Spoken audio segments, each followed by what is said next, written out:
Good morning, everyone, and welcome to another episode of the Kitchings Table. Tuesday mornings are always special because we get an opportunity to bring information and things of importance, things that may be fun to you. So, welcome to our show this morning. I'm your host, W. Earl Kitchings. Joining me, as always, is my co host, Ronleen Kennedy. Ronleen, good morning to you. Good morning. I'm so good to be here with another edition of the Kitchen's Table. Yes, it is another edition, and sometimes we can get things started on time, and sometimes we have to just pause and allow life to just run its course. So this morning, although we may be running just a tad behind, we're still going to get our show in today. So, Ronley, my question to you is, what is the price of peace? That is the question. What is the price of peace? Oh my goodness, the price of peace. To, Yes. to have a peace of mind, there is a major price to pay. There is a major price to pay. And I'm so glad that you brought that forward to us today because we hear about the Nobel Peace Prize that's being given all of the time. And we wonder, like, who decides who gives it, who receives the Peace Prize. So I'm so glad that you brought that to us today, Earl.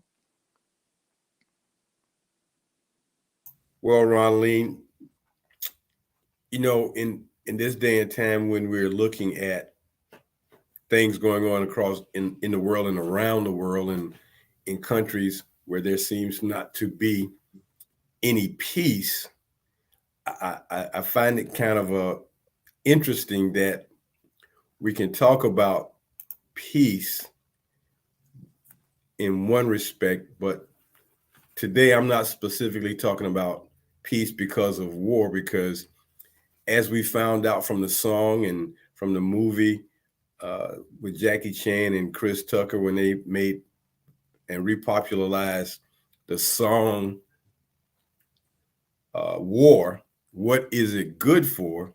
Absolutely nothing. Absolutely nothing.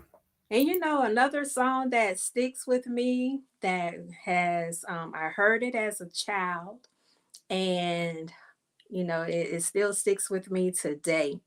And that is by the Shy Lights. There will never be any peace until That's God another that's the another great that's another great song that talks about peace, harmony. you know. But I think uh, Edwin Starr in his song captured it best. War.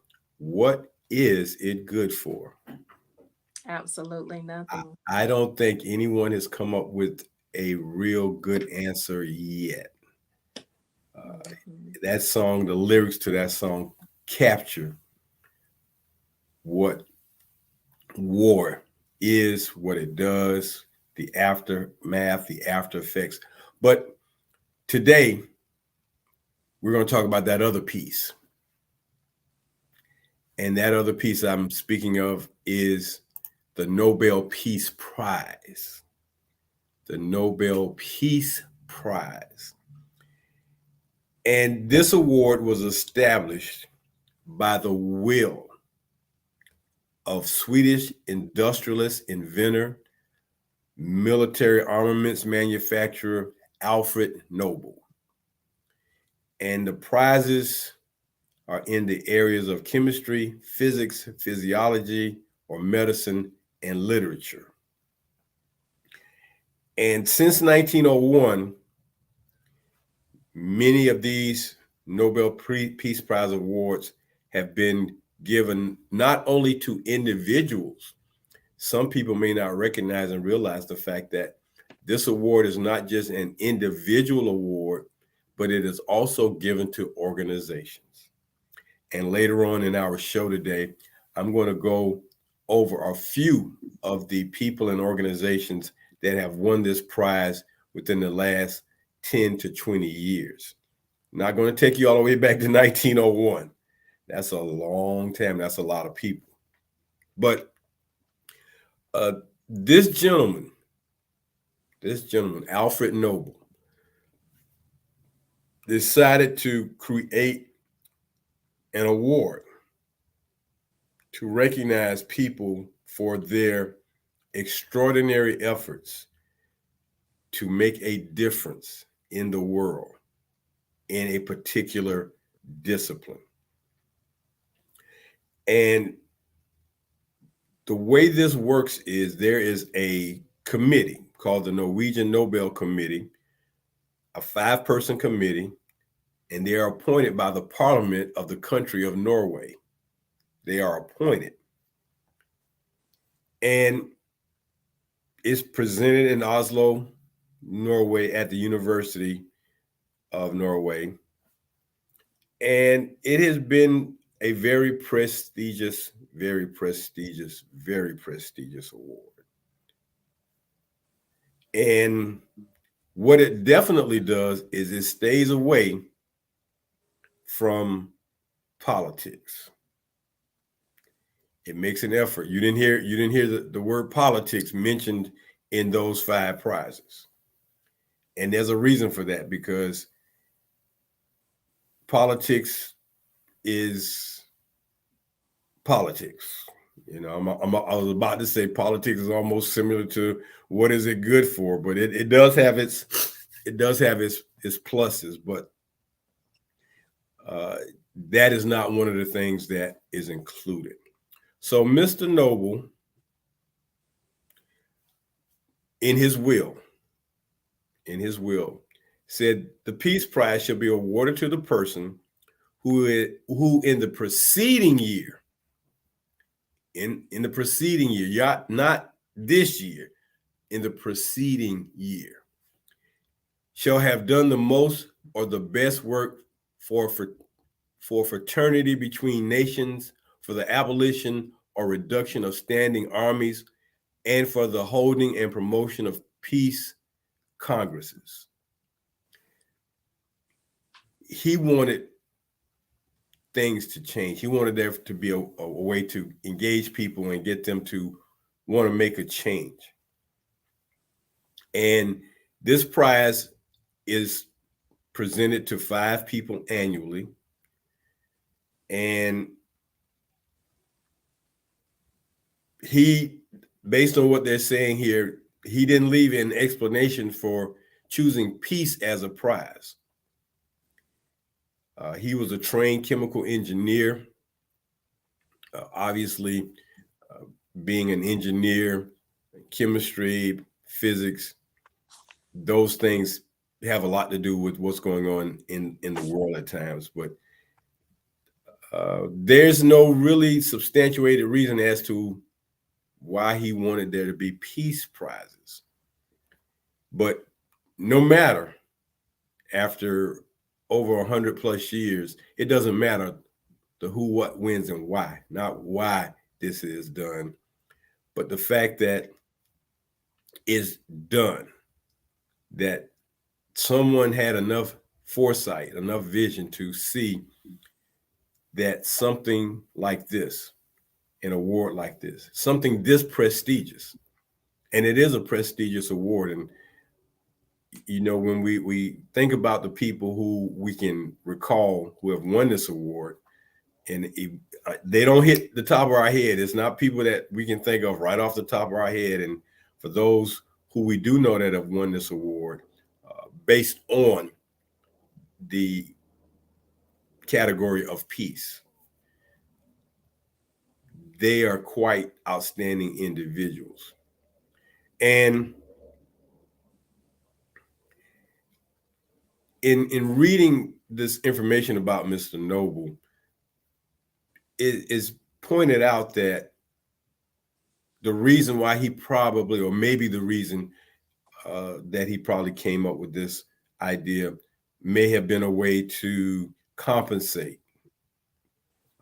because he was a weapons manufacturer or weapons engineer, or he created weapons of destruction.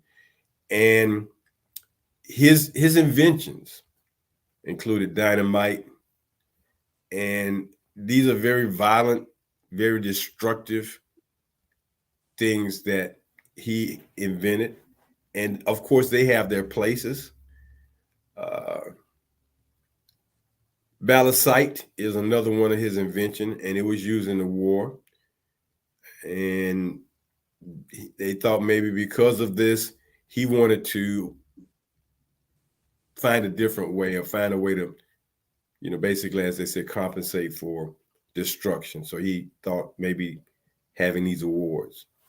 And because of his character, because he could have easily just said, no, I'm not going to do this. I'm just going to be a capitalist and make as much as I can off my inventions, and I'm not going to worry about the world or people in the world or anything like this. That was not who he was. That was not who he was. And because of him, we have the people who've been recognized. And because of him, this award is such a prestigious award. And because it is an award that comes from a country that is not, talked about, it's not frontline news until we get to presenting this award. That's probably the only time you hear about Norway is when they present the Nobel Peace Prize, because it's presented at the University of Norway in Oslo, or the University of Oslo.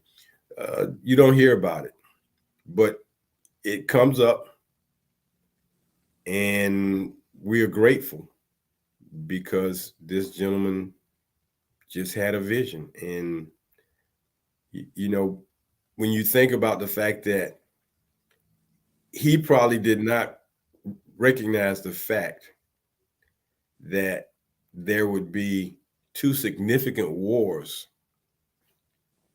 after his passing. He passed in 1896. So you had World War One and World War Two. And based on my understanding of what happened in World War One, it was a very ugly battle, a very ugly event. It it not only destroyed lives and property and things like that, but the weaponry that was used at that time to some degree was somewhat primitive. They started using chemical warfare back then with specific gases and things of that nature. And then to look at World War II, which expanded on World War One, and it wasn't too long after World War One that World War II came along, and then the end all to World War II was a dynamic weapon of destruction, the atomic bomb. And folks can say what they want to say, but I think it's very well documented that man is the most destructive animal on the planet. Destruction followed by rebuilding, followed by peace. So there is a price that is on the books for getting peace in the world. There's a price. There's a human life price. There is a property price. There's a price. But the peace that this man thought of to help bring about peace.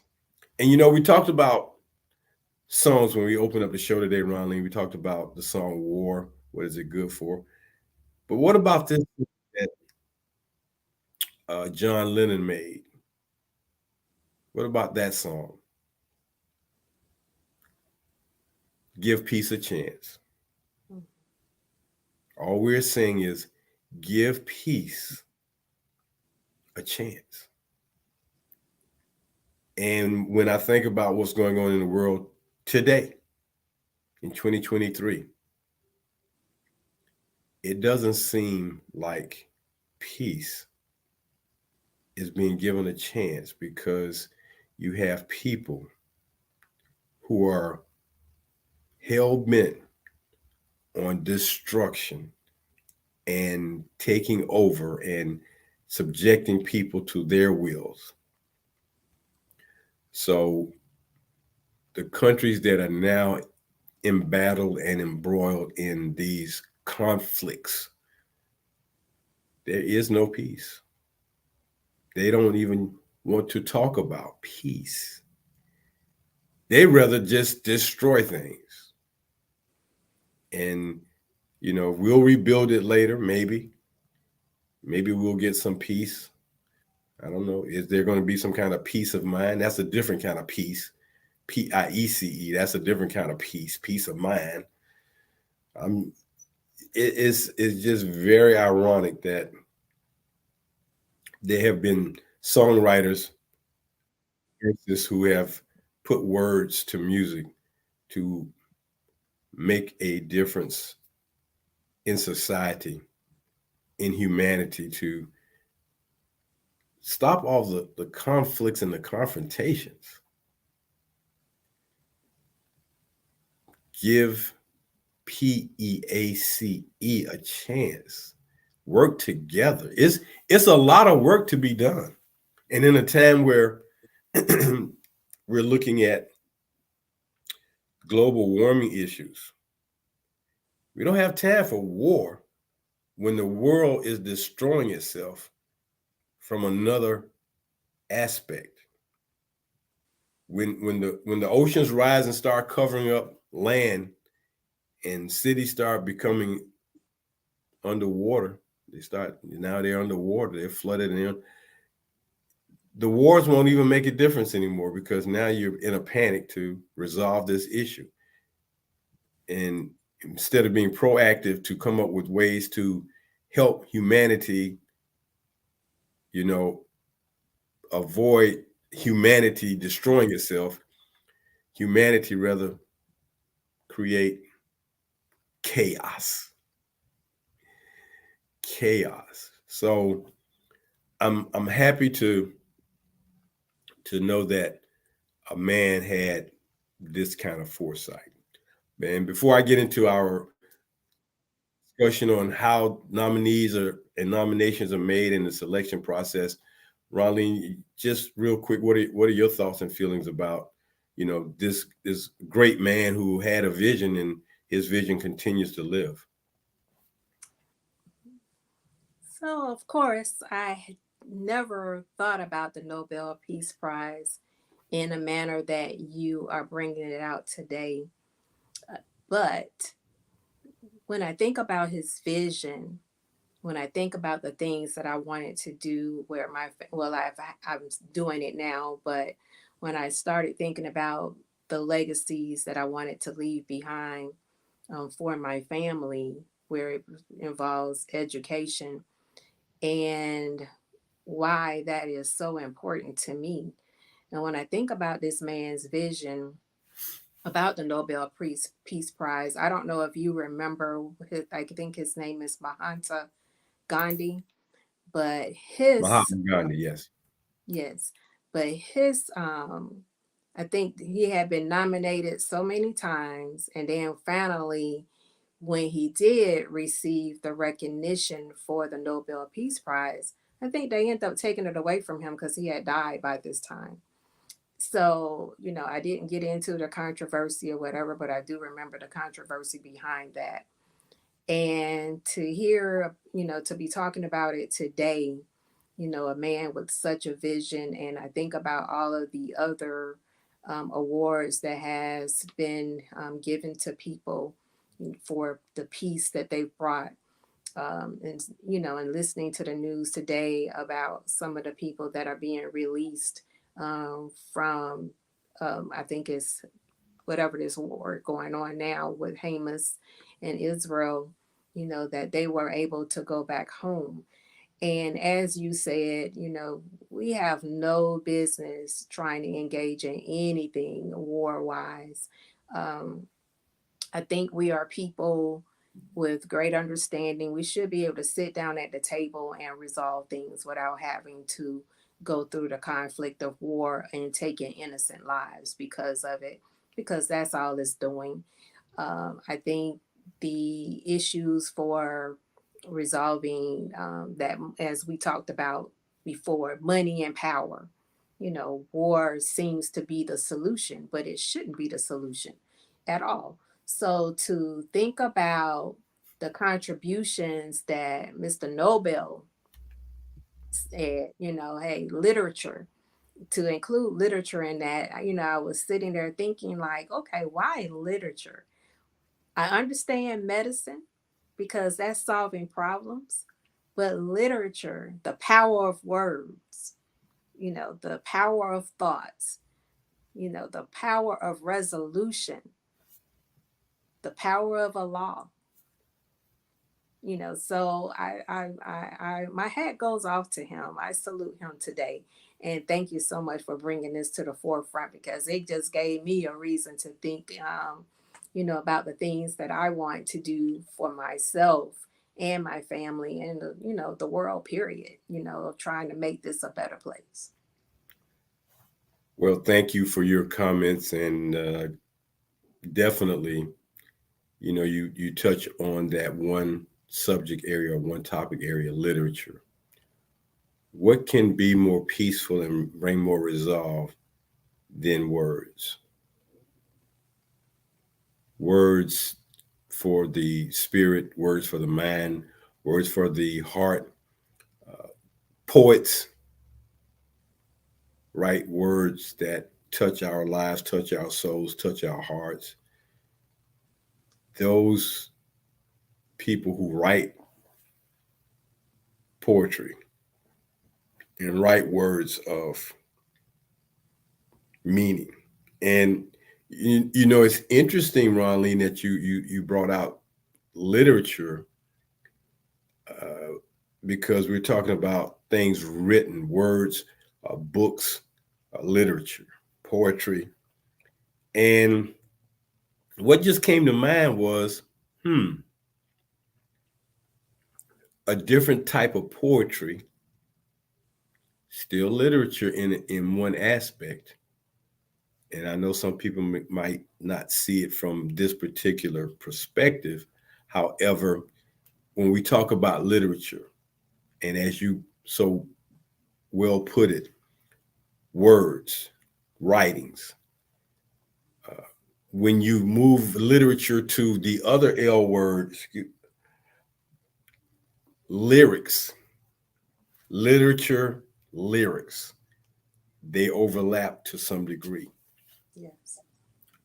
Lyrics are basically just words for a melody or music, which when you sing these lyrics, they make a song. They make a musical song, a verbal song. And what crossed my mind when you spoke about literature and I thought about poetry was the literature of those poets who write hip hop. Mm. Because although they're musical pieces that are part of their songs, they are poets in their own right because of the lyrics that they write for their songs. And I'm willing to say and willing to bet that if you took away the music part of some of these, not the derogatory hip hop songs. I'm not that that's not that poetry I'm not talking about. I'm talking about that poetry that talks about social and human struggles. I bet you if you just take away the music and just left the words and just read the words and let them resonate, as they say, let them simmer a little bit, you probably would be like, wow, what they wrote, what their content is, what they're saying, their message is pretty strong and powerful. Mm. It would be pretty strong and powerful. And probably because they have music attached to their songs, they wouldn't be considered for a Peace Prize. However,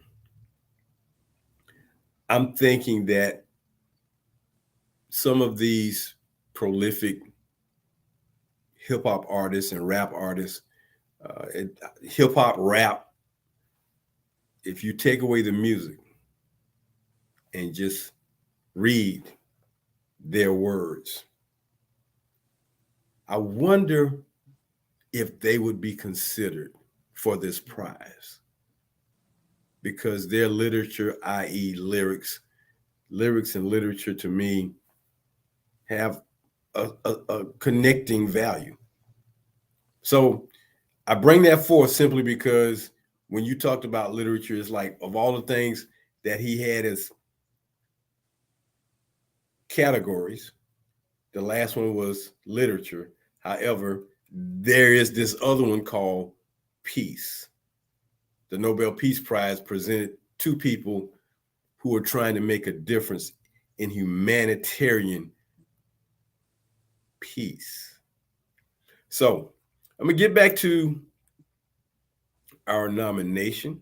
And before I do that, I want to just take a moment and let everyone know this is the Kitchings Table, heard every Tuesday morning on whatever platform you find us, YouTube especially.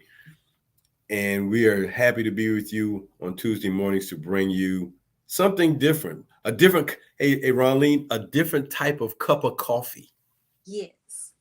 that you may not expect that these two hosts would bring you simply because it's like, wow, this guy brought us something about the Nobel Peace Prize today. Where did that come from? Well, I've had some people call me at times an international brother, simply because I'm not painted myself into a box. I'm a little bit Renaissance in respect because I think there are a lot of things we can all have discussions and talks on. And the more you are familiar with things in the world that you may not be an expert on them, but you have some interest or knowledge or, pinch of knowing something about it that can lead to a conversation because a word, and I don't know if you've ever had this happen to you, Ronleen, but a word can start off a long conversation. One word can start a long, in-depth conversation. And it is at those times that we have these conversations that we can agree to disagree and have conversations and share thoughts and opinions because we don't all see the world through the same lenses, but we can all discuss our viewpoint and respectfully allow each other to share our views, even though we may not agree with them. You have the right to share what you think, and good or bad, I have to respect that. I may not like it, but okay, I'm gonna give you respect. That's what you said. That's what you believe. Okay, that's what you stand on. Fine. But here at the Kitchings Table, Tuesday mornings, 10 a.m., your host, W.O. Kitchings, thank you, and my co-host, Ron Lee Kennedy. We're just here to make a difference. And in some circles in this world, people making differences are called game changers. And being a game changer is, for those of you who understand the dynamics, it's an honor to be called a game changer because you're wanting to make a difference. So, getting back to what our show is today, our topic is, what is the price of peace? And our peace today is not about the peace coming after war. It is about the peace under the umbrella of the Nobel Peace Prize and the Nobel Peace Prizes. So each year there is a nomination, Ronleen, from the Norwegian Nobel Committee. That was the governing body that's formulated through the Parliament of Norway. And they invite qualified people to make nominations for this prize. And the Nobel Foundation specifies categories of individuals who are eligible to make the nominations for the Nobel Peace Prize. So here are the categories of people who can nominate. These are the organizations and who can nominate individuals for this prize. So you have members of the national assemblies and governments and members of the Interparliamentary Union. I'm sure that's in Norway. Members of the Permanent Court of Arbitration and the International Court of Justice at The Hague. And I've heard that word used quite a bit in war crimes and international crimes. The International Court of Justice. Ooh. I know some people probably don't want to have to go before that court. Members of the Institut de Droit International. That sounds like a French institute. Academics at the professor or associate professor level in history, social sciences, philosophy, law, theology, university rectors, university directors, and or the equivalent, and directors of peace, research, and international affairs institutes. Now, that category, I think, really summarizes the greater portion of who can make these nominations. So let me just say that again. Academics at the professor or associate professor level in these areas: history, social sciences, philosophy, law, theology. Then they say university rectors. Those are members of the church. University directors or equivalent, and directors of peace research. Peace research and international affairs institutes. These are people who can make nominations. Then you have previous recipients, including board members of organizations that have received the prize. So if your organization has received the prize, your board members can make a nomination. Present and past members of the Norwegian Nobel Committee and former permanent advisors to the Norwegian Nobel Institute. Those are the categories, those are the organizations, those are the people who can nominate for this award, the Nobel Peace Prize. Nobody else. So if you're not on that short list, you can't have a vote. Your voice is mute. You can't say a word. So then we get to the selection process, and it states that nominations are considered by the Nobel Committee at a meeting where a short list of candidates for further review is created. And this short list is considered by the permanent advisors to the Institute, the Nobel Institute, and Norwegian academics with expertise in subject areas relating to the prize. So advisors usually have some months to complete reports, and then they submit them to the committees to be considered. The committee seeks to achieve a unanimous decision. It's not going to be a 60-40. They want a unanimous decision. Although this doesn't always happen, they seek it. And they normally conclude their efforts by mid-September. Sometimes it can extend a little later on into October, but the official announcement is normally done at the beginning of October. So the nominations come in, the selection committee vets the process, looks over everybody's information, and then they make a decision. Then they get to the prize. Now, if you've never seen the Nobel Peace Prize, it is basically, it looks like a large coin. Looks like a large coin. And it is presented by the chairman of the Norwegian Nobel Committee in the presence of the King of Norway and the Norwegian royal family. That's how prestigious this thing is. On December the 10th each year. This was the day that Mr. Noble died, so they presented on the anniversary of his death. They present this award. And what you receive is you receive a diploma. Notice they didn't say a certificate. It says a diploma. Mm-hmm. Now, Ronleen, the difference between a certificate and a diploma. You know, you have to graduate from something to get a diploma, high school or college. Even when you're in kindergarten, when you graduate from kindergarten, they give you a diploma. That is your first diploma ever in life when you graduate from kindergarten to go to elementary school.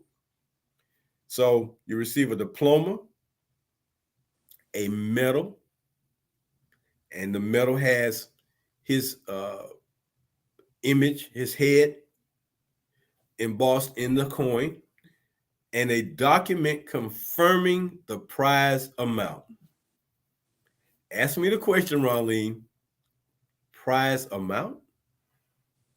They get money. Ooh, do they? Do they? So as of 2019, the prize was worth 9 million, whatever that would be in, I guess, Norwegian dollars. Right? And, you know, the ceremony for the Nobel Peace Prize presentations are held at the Oslo City Hall, and it's been held different places. But this is what you get. And this medal was designed by a Norwegian sculptor in 1901, Gustav Vingeland. And this is, I'm sure it is a gold medal, so it has some value. And then since October 2022, Ronleen, this Nobel Peace Prize has been awarded to 110 individuals and 27 organizations, with 18 of the winners being women. This award has only been awarded to multiple recipients 2 times. But the International Committee of the Red Cross has won it 3 times. Right? So let's go back to the prize amount. What would you guess you would win if you got this award? How much? Take a guess. Take a shot. So we're still talking about the Norwegian dollars. No, we're going to put it in American dollars. Hmm, What would you guess that amount to be in American dollars?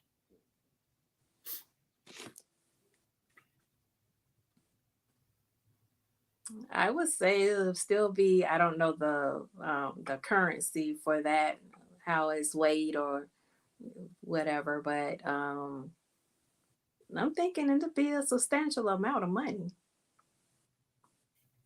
Half a million? A quarter of a million? Probably less than that. Less than that? Hmm. We would have to disqualify your answer. Okay. The amounts have fluctuated over time from $20,000 to $1 million. And in 2016, the Nobel Foundation concluded that along with the gold medal and the diploma, a Nobel Prize dollar amount of approximately $1 million should be given to the recipient of the award going forward. Wow. Okay. So they indicate that in 2017 they made it exactly 1 million. But in 2020, the prize has already grown by six figures. Mm. So it is $1 million award,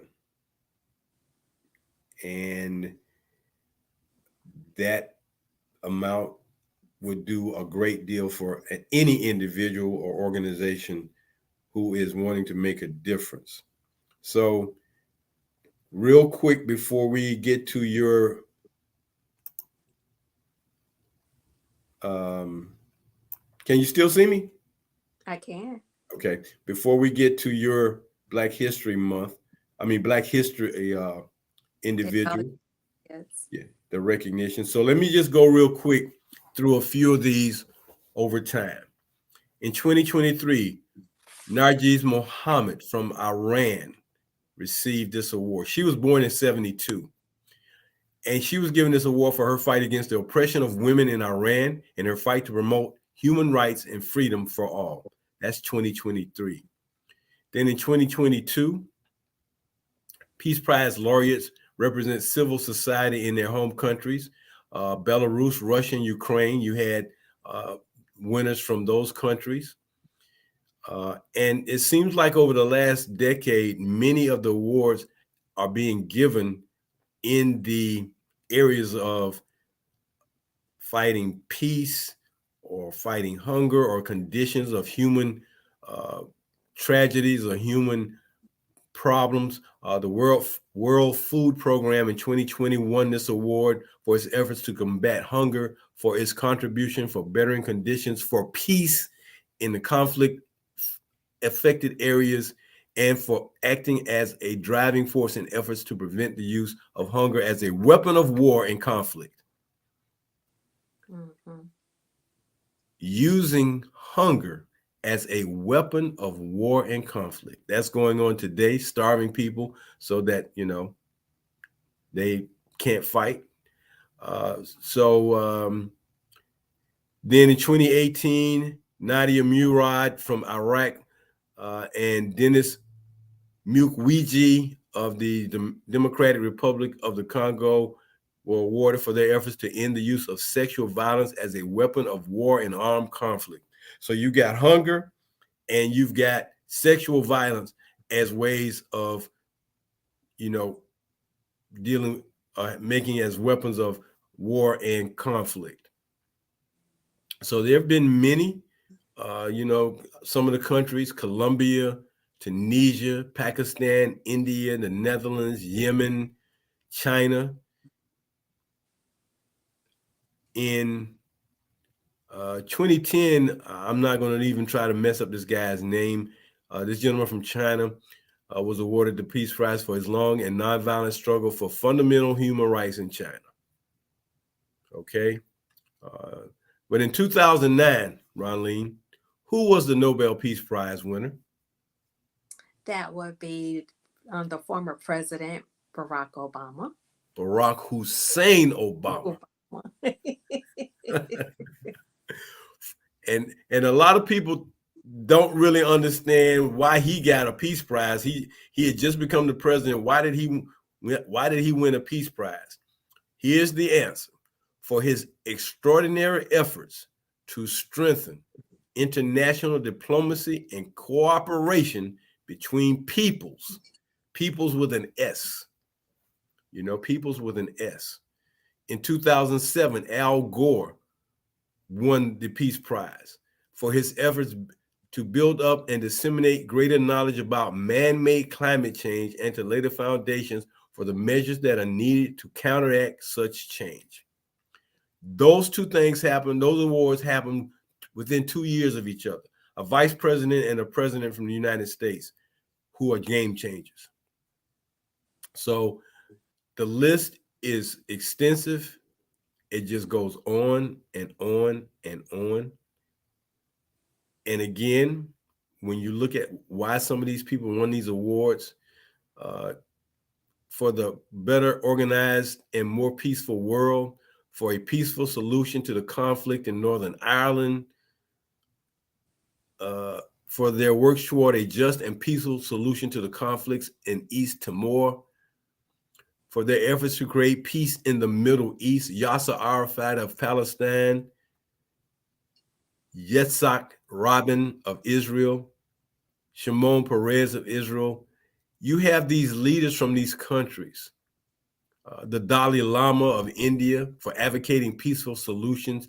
You have people who are just wanting, as the song says, Ronleen, all we are saying is give peace a chance.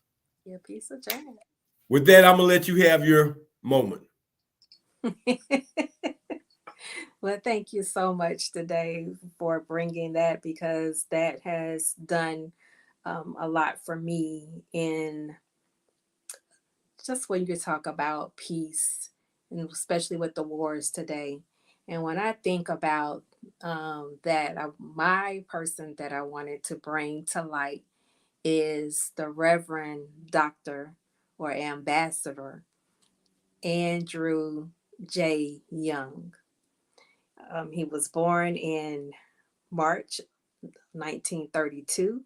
He is living very well in um, Atlanta, Georgia area.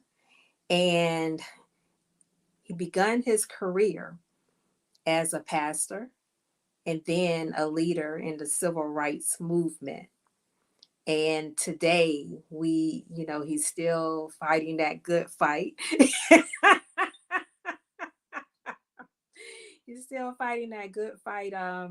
He was jailed 3 times. They talked about him being jailed in Selma, Alabama.